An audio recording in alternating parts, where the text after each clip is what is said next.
hope that there's some compassion for people's journey and how the Mobile Refuge Room can play a part in that. Putting yourself in somebody else's shoes and thinking about what you might want in your journey home.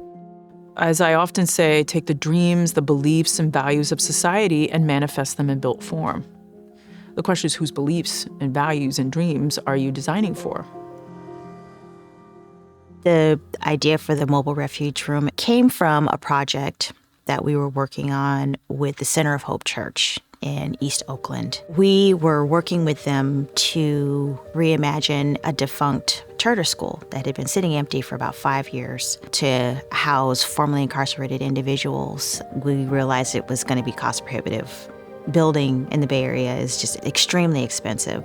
Deanna had some connections to Laney College, the Restoring Our Communities program. Well, Laney is such a great community college. It was one of the only programs we knew about that was really serving formerly incarcerated men and women. And they suggested, hey, why don't you all come here and we could work with some of the students to do this.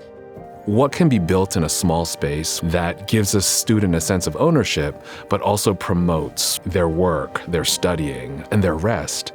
The Mobile Refuge Room is meant to be in an existing building that has existing infrastructure like plumbing, so you have access to restrooms, kitchens.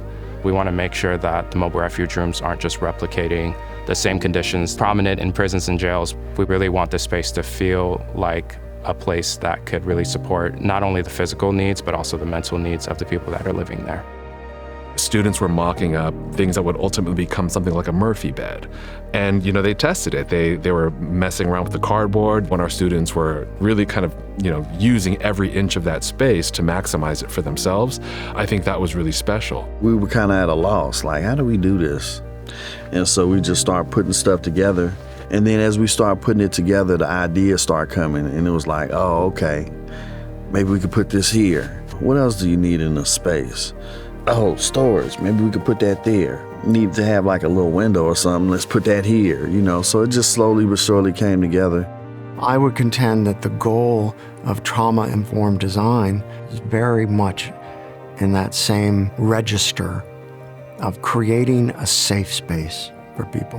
When we get formerly incarcerated people involved, we're not just trying to kind of extract from them, but we're positioning them as experts in the work because their experience is one of the most validating things that can help drive our decisions as designers. This, to me, starts to play into changing that narrative around public safety. When you provide people with the resources, you take away the pain points, you create safety.